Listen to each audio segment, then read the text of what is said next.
Hello and namaste, my dear friends.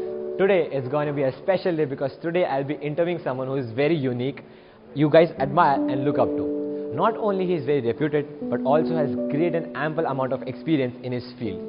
This particular year is going to be very significant and historic in his life as he will be finishing his 25 years in his ordination. So without further ado, let's get started. So, hi Father, how are you feeling today? I'm doing great, yes, Anish. So you have some questions for me? Yeah, Father, I'll be interviewing today. Like, have you ever been part of an interview before like this, or not? A few, yes. A few. Okay, but with a student, I guess it's for the first time. Okay. Okay. So, Father, like, tell us about you. Like, how did you become what you are today, and what were the challenges that you faced to achieve who you are today? I think in the first place, I look back at this 50 years plus life. As a religious person, I should say that it has been all grace and blessings from God. But there have been challenges. Growing up, life has not been not so very easy because I was born in a lower middle class family. We had our own challenges, and our father fell ill when I was in the 8th grade. We were 6 children. All of us were studying, and then we had a lot of difficulties and challenges. But one thing that our mother insisted at that time was education, to make sure that all of us, and that she had done it, that she will take care of our education, even by selling our property, because she sensed that's the best way for us to get out of our problem, to be educated. And once all of us were educated, I think things were really very, very, very different. And that's one reason, I think that's one big motive for me also to get into the field of education, so that what best means do you have to get to help people?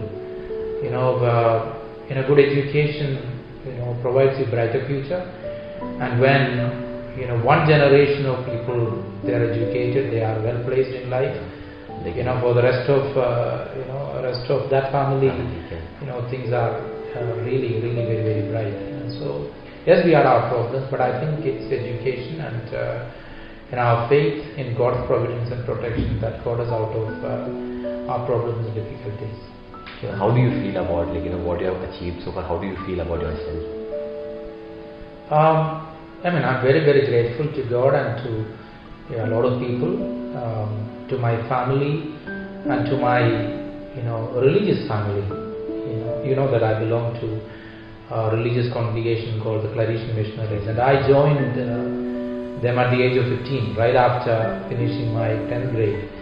And so today I'm 51, so which means 36 years of my life, it's my religious family that took care of me, provided me the opportunities, and always supported and encouraged, and then also sent me abroad to the US for my PhD studies and all that. So my religious organization placed their trust in me and always supported and encouraged, and I am forever grateful to them. I have absolutely no complaints. I'm only so very grateful for all the opportunities that have been given to me. So, Father, how did you feel when things went online during the pandemic time? All the classes, all the fests that were happening. How did you feel when things were online? When the pandemic hit the world, I was not here in India. I was also a student at that time.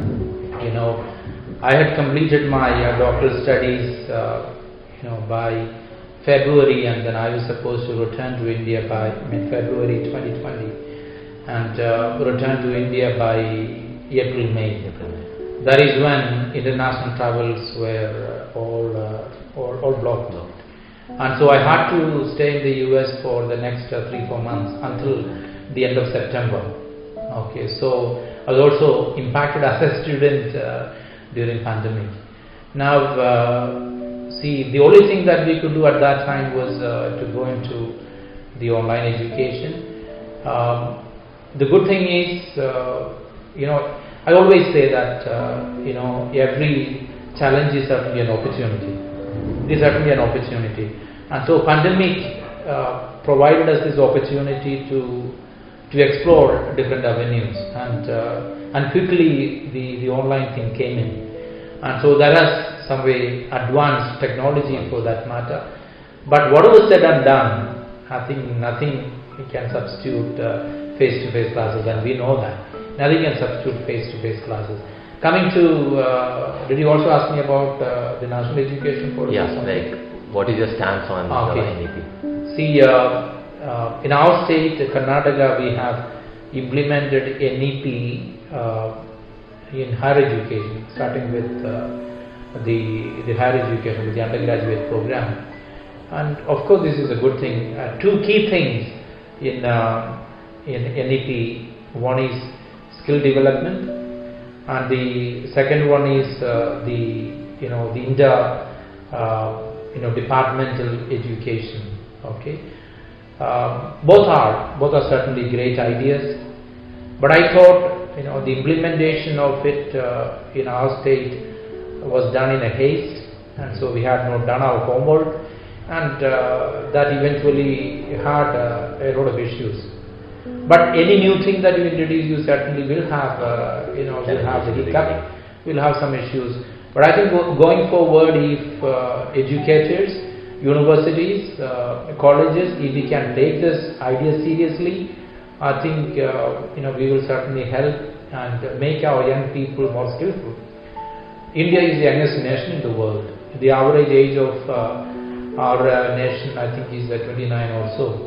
And so we have a lot of young people who really want to conquer the world, and we have that great opportunity to actually move to different parts of the world and make an impact. And for that, the most important part is the quality of the education that we impart, and that's a responsibility we have to continue to reinvent our own education.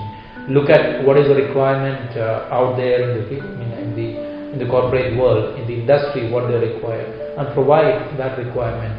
And NEP comes very handy in that area. Okay.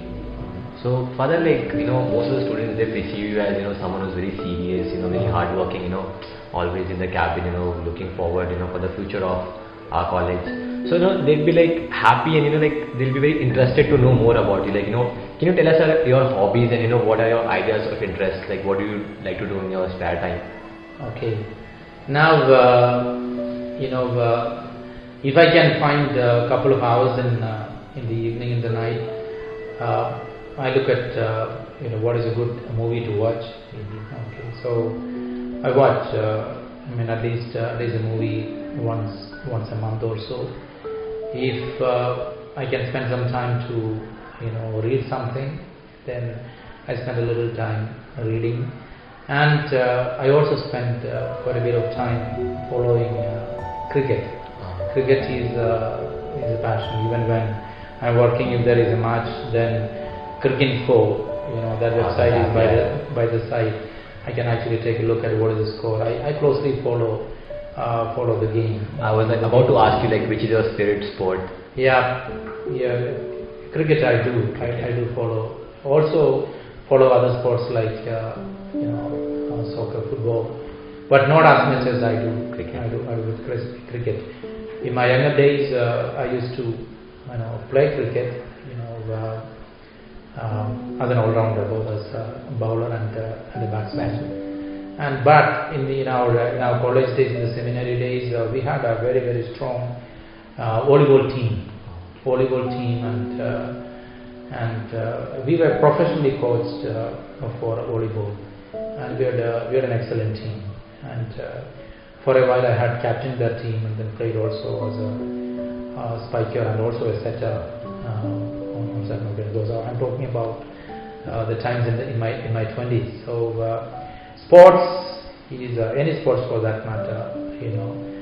I love, and I also want to encourage our students to actually take the sports. Also, a little bit of music also.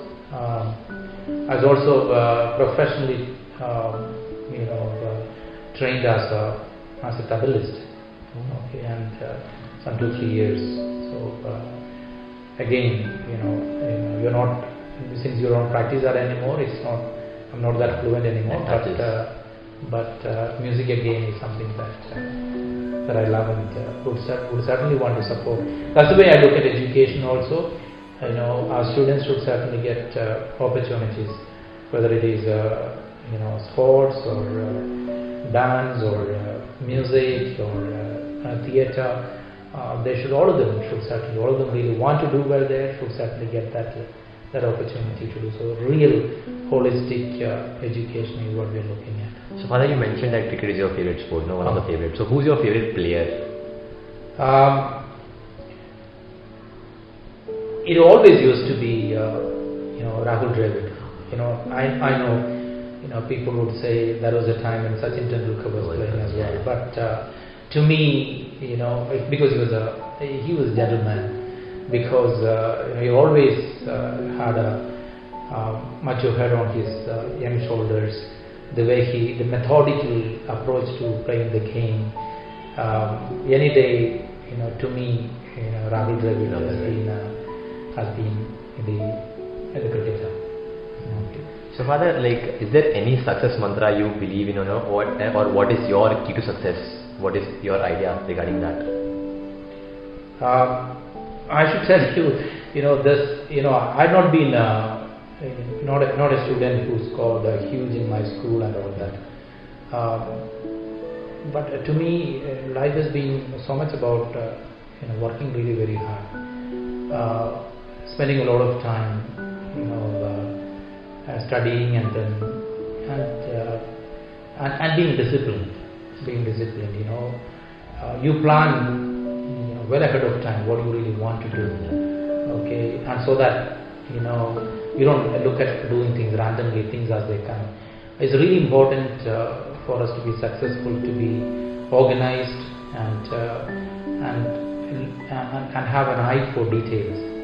Okay, and I ask the same from faculty and staff. When you organize this, plan ahead of time. For a year, have the plans. That's the same that I also tell our students. Look at where you want to be, say, 2 years from now, 4 years from now, 5 years from now. Have dream, have plan for yourself. That vision for yourself, so that always things may not actually go your way, but then in many cases it will. And so plan, organize, work really hard, and things will. We are ready for everything. Really fall in place. Yes. Yeah. So Father, what message would you give to the students who are watching this, and out there? What message would you give them? Claret times, grab your opportunities and do the best. From the part of the college, all that I want to tell you is, you're providing you plenty of opportunities, in terms of clubs and associations, sports or cultural activities, music. Grab those opportunities and give your best, give your shot, give the best shot. Along with your regular curriculum, there are a number of other opportunities. Grab those opportunities and enjoy your college life. Make the best use of every opportunity that is provided here, and that's the message that I want to give you. I'll end this with just one last question, Father. What is your favorite quote? Why do you like that particular quote so much? It isn't anything really very complicated. Growing up, we had an elderly priest. He used to be our spiritual guide, our counselor and all that. There's one thing that he would so very often repeat. He would say, be good. Be good. And that has always remained in my heart. Be good. And so there can be a negative situation that you face, but if we can always be staying good, then you'll be able to give a lot of positivity to people and encourage people to do really well. And that's something that has always remained in my heart. Stay good, be good, do good, be positive, and through that you'll be able to help a lot of people. Okay. So thank you so much, Father, for giving this opportunity, and it was really a great time interviewing him. Thank you so much, Father. Yes, Anish, all the best. Thank all you, the Father. best. Do well, and thank you all. Thank you so much.